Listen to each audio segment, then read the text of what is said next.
نتقاسم معكم في الفيديو ديال اليوم وصفة قديمة بزاف. أنا هاد الوصفة شخصيا تفكرني في الطفولة ديالي، أي حتكون سهلة سريعة التحضير وبمقادير موجودة في كل بيت. أو راح يجي اللون ديالهم ذهبي خفاف وبزاف بنان، وراكم رايحين تحضروهم في وقت وجيز.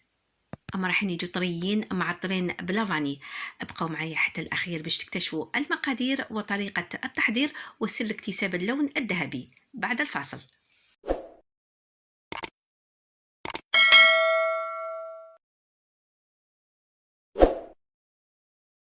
اول حاجه نبدا بها راني حنحضر العسيله. هنا عندي اون غروند تاس ديال السكر كريستاليزي، السكر حبيبات.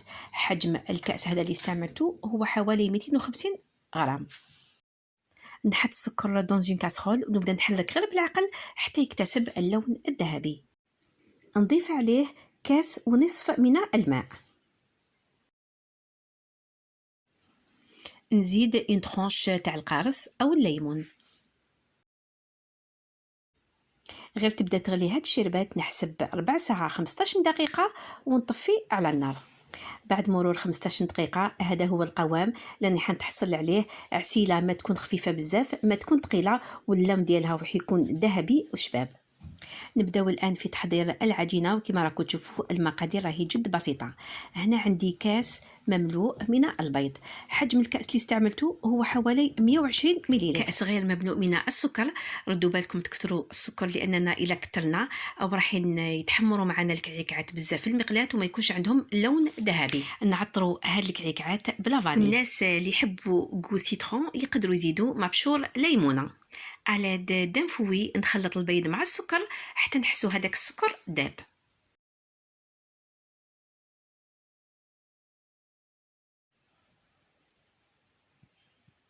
نزيد الآن كأس غير مملوء من الزيت، زيت نباتي. بعد ما نخلط مليح نضيف عليهم نص كاس من الحليب اللي يكون بدرجة حرارة الغرفة.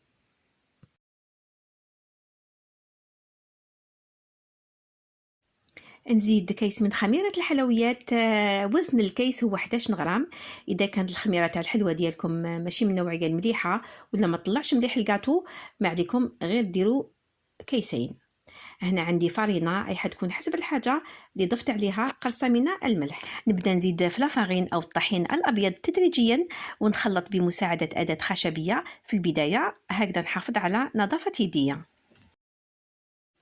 كما قلت لكم السر اللي يخلي هاد الكعكات يكتسبوا لون ذهبي ويطيبوا مليح من الداخل هو اننا الكيله ديال السكر تكون ناقصه على الكيله ديال البيض، لاننا الا كثرنا لهم السكر راح يتحمروا بسرعه وما يكونش عندهم الوقت باش يطيبوا الداخل.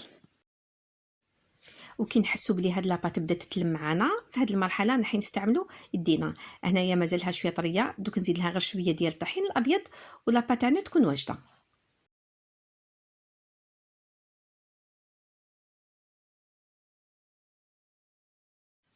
كنت تحصلوا على العجينه يكون القوام ديالها طري ومساء. في هذه المرحله وبما انه هاد لاباط فيها الحليب راني حنغطيها بفيلم اليمونتير ونخليها ترتاح غير 5 الى 10 دقائق.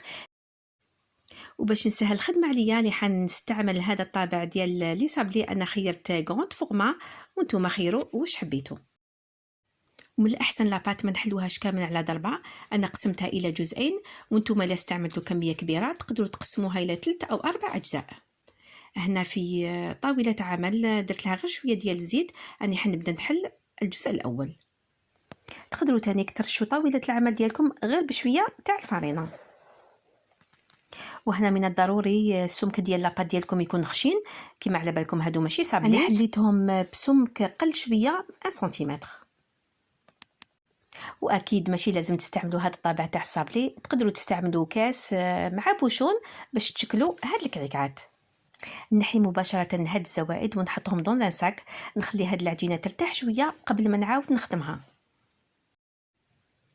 ومن الضروري هكذا بيدينا نزيدو نكبروا مليح هذاك الثقب، لانه هاد الكعكات مع الخميره كي نحطوهم في المقلاة اما راح يزيدوا يتنفخوا، واذا كان هاد الثقب ماشي محلول بزاف اما راح يتغلقوا. هنا نزيد نحل لا دوزيام بارتي بسرعه ونروحوا باش نقضوهم.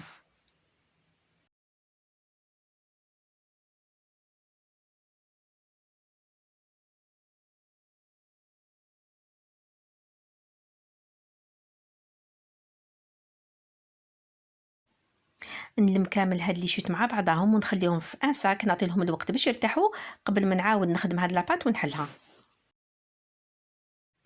ولو طون اللي ترتاح لاباط تاع هادوك لي شوت نروحو نقلو الكعكات اللي ديجا حضرناهم. نحط مقلاة على النار، ندير لها كميه من الزيت. هنا هاد الكعكات من الضروري ما نطيبوهمش على نار تكون قويه، النار ديالكم لازم تكون شويه تحت من المتوسطه. هكذا الكعكات ديالنا نعطولهم كامل الوقت باش يطيبوا من الداخل بلا ما يتحرقوا لنا. بالنسبه للمبتدئات الا ما يعرفوش الا سخنت الزيت ولا مازال، ما عليهم غير يحطوا كميه صغيره من لاباط ويشوفوها الا بدات تخرج فقاعات سيك الزيت راهي سخونه.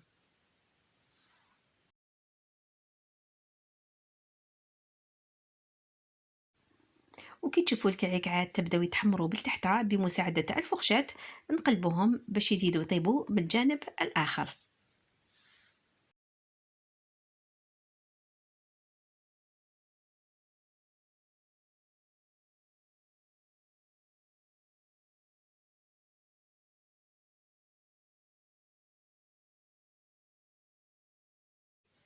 كي اكتسبوا الكعكات هاد اللون الذهبي شباب، في هاد المرحله نحوهم من المقلاة ونخلوهم يتقطروا دون ان بابي ابسوربون.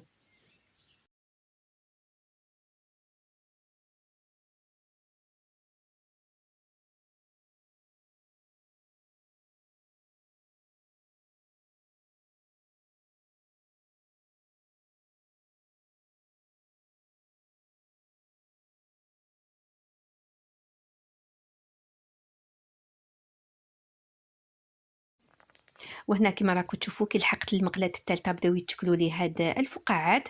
نقول للمبتدئات هكذا غير بمساعده الفرشاه سيو هكذايا تنحوهم، وهذا شيء طبيعي ما يمكن نقولوا الكريوش تانيك. وهاد الكعكعات يخرجوا بزاف زكين بالرغم من انني استعملت كيله صغيره، ولكن شوفوا الله يبارك الكميه اللي خرجت لي.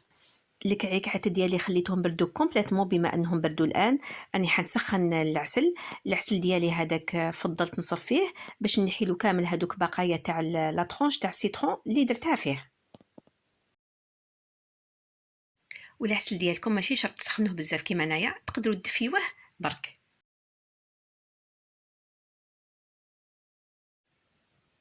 وفي الأخير هادو هما كعكات المقلة أو كعك اليويو اللي حضرتهم معكم في شكلهم النهائي. وصفة اقتصادية سهلة، مقادير موجودة في كل بيت وتقطع كمية كبيرة. كعك خفيف طري وبزاف بنين، وراكم رايحين تستمتعوا به مع قهوة وحليب ولا فنجان اتاي. أحبائي حبيباتي، نتمنى أن الوصفة ديال اليوم تكون نالت إعجابكم. أشكركم جزيل الشكر على حسن الانتباه. أستودعكم في أمان الله، ونقول لكم إلى الملتقى في فيديو جديد إن شاء الله. تحياتي الخالصة لكم.